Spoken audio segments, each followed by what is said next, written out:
दोस्तों, एक पढ़े लिखे लड़के की शादी एक नेहा नाम की लड़की से हो जाता है। दोस्तों, नेहा बहुत ही सुंदर और बहुत ही सुशील और पढ़ी लिखी भी है। दोस्तों, नितिन जो लड़का था वह भी बहुत अच्छा लड़का था और अच्छा खासा पढ़ा लिखा भी था। दोस्तों, शादी के बाद वह लड़की उस लड़के के घर आती है और लड़का जब रात को सुहाग रात के दिन अपने रूम के अंदर जाता है और उस नेहा लड़की के हाथ को बड़े ही प्यार से अपने हाथ से पकड़ता है तो हड़बड़ाहट में नेहा उठती है और झटाक से एक कोने में जाकर के खड़ी हो जाती है। दोस्तों, नितिन को लगा कि शायद ये ऐसे होता ही है और वह फिर से अपने बेड से उठता है और आराम से उसके कंधे पर दोनों हाथ रखता है और उसे बेड पर ला करके बिठा देता है और बड़े ही प्यार से उसके घूंघट को ऊपर उठाता है। दोस्तों, लेकिन जैसे ही उसने उस लड़की नेहा के घूंघट को ऊपर उठाया तो वह उसको देख करके दंग रह गया। दोस्तों, उसके तो होश ही उड़ गए।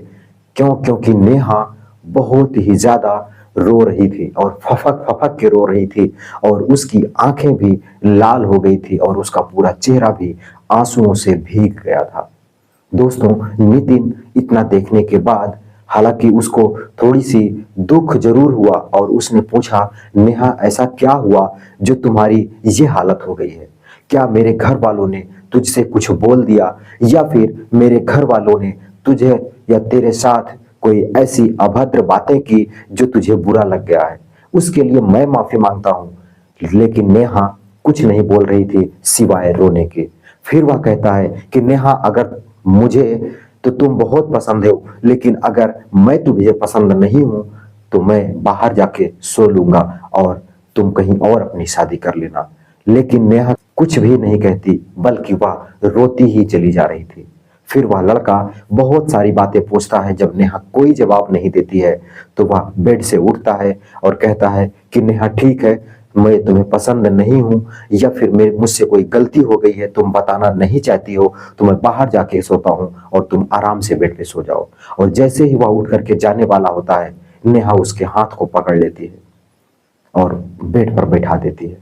फिर वह नितिन कहता है कि क्या बात है, तुम कुछ तो बताओ। और काफी देर के बाद वो कहता है कि ना तो तुम कुछ बता रही हो और मेरे आने के बाद तुम रोना शुरू कर देती हो और मैं जब जाने लगता हूं तो तुम मुझे जाने नहीं देती हो। आखिर बात क्या है? जब तक तुम बताओगी नहीं कैसे मैं समझ पाऊंगा कि तुम्हारे साथ क्या हुआ जो तुम इस तरीके से पेश आ रही हो। फिर रोते हुए नेहा बताती है कि असल में आज मेरी सुहाग रात है और आज के दिन जो होने वाला है ये मेरे मामा ने मेरे साथ बहुत पहले ही कर दिया है। दोस्तों, इतना सुनने के बाद नितिन कहता है, क्या कर दिया है तेरे मामा ने?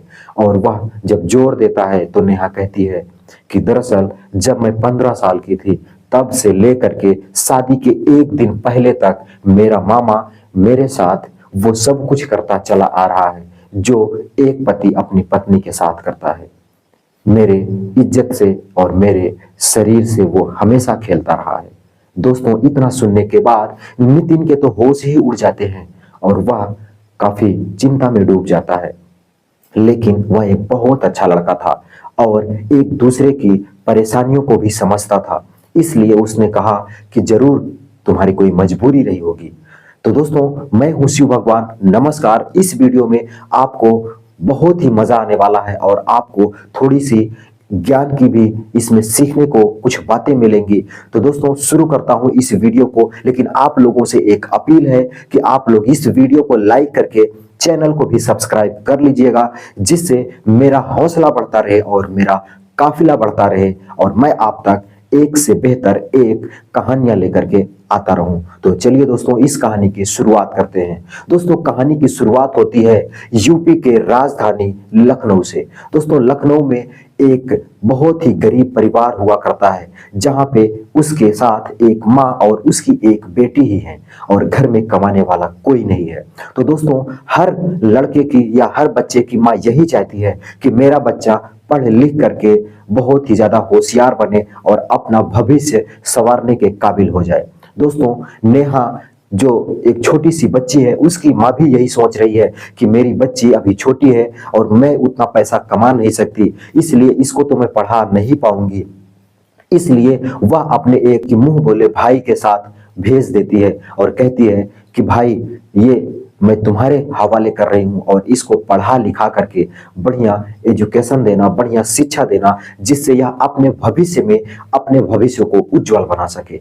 दोस्तों, उसकी माँ का जो मुंह बोला भाई था, वो नेहा को लेकर के अपने घर जाता है और उसको पढ़ाना लिखाना शुरू कर देता है। दोस्तों, जब नेहा 15 साल की होती है तो उसके मामा की जो निगाह थी वो नेहा के ऊपर फिसल जाती है और उसकी बुरी निगाह नेहा के ऊपर पड़ने लगती है और वह मौके की तलाश में था कि कब मौका मिले और वह नेहा के साथ प्रेम प्रसंग बना सके। दोस्तों, एक दिन का समय है, नेहा की जो मामी थी वो अपने मायके चली गई थी और नेहा का मामा घर में अकेला था और नेहा स्कूल से आती है, खाना बनाती है और अपने मामा को रूम में खाना ले जा करके देती है और खुद भी खाना खा करके जब रूम के अंदर सोने चली जाती है तो उसका मामा, जो कि इसी फिराक में था कि कब मौका मिले और मैं नेहा के साथ प्रेम प्रसंग कर सकूं, वह धीरे से नेहा के रूम में जाता है और ठंडी का सीजन था, नेहा की रजाई के अंदर हाथ डालकर उसको सहलाना शुरू कर देता है।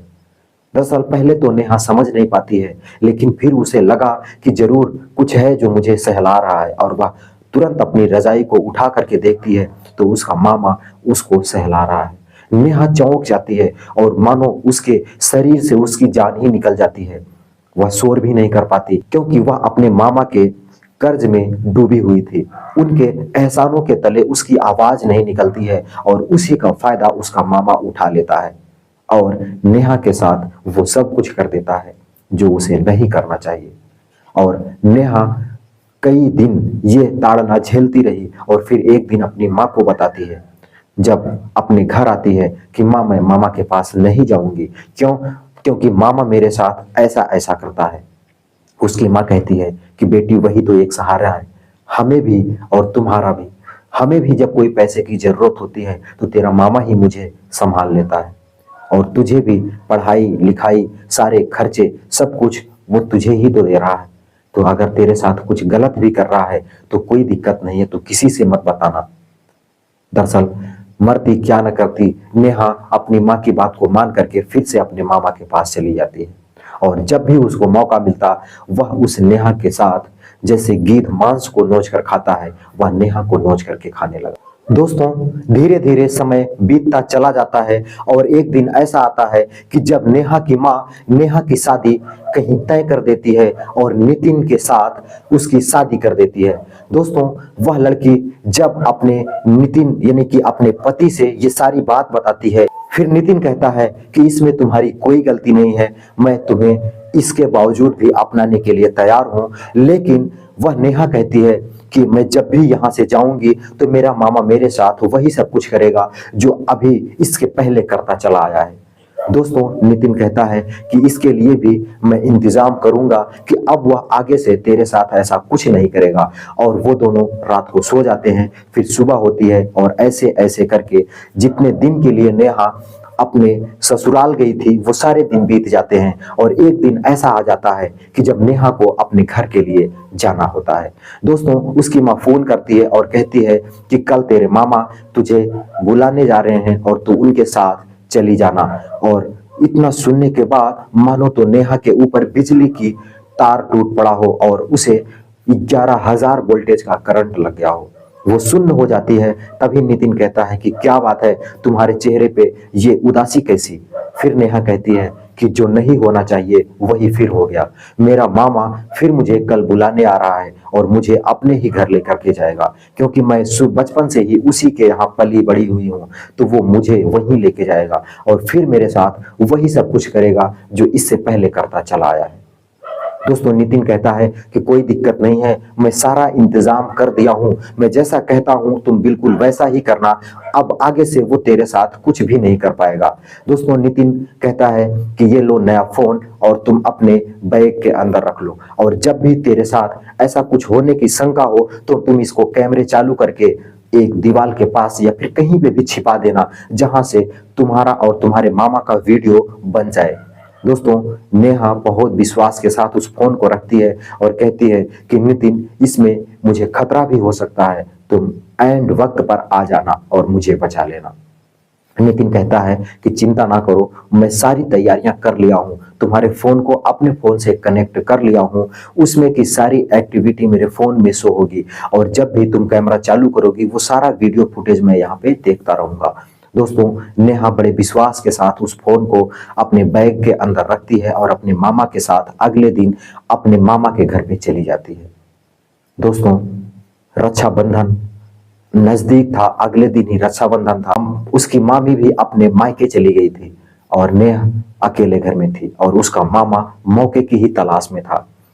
जैसे ही उसकी मामी अपने मायके जाती है, वह नेहा के रूम में जाता है और नेहा के साथ वही सब कुछ करने शुरू कर देता है। नेहा तुरंत उठ करके बगल कोने में खड़ी हो जाती है और अपने मामा से अपना हाथ छुड़ाती है और कहती है कि ये क्या कर रहे हो, ऐसा नहीं करना चाहिए।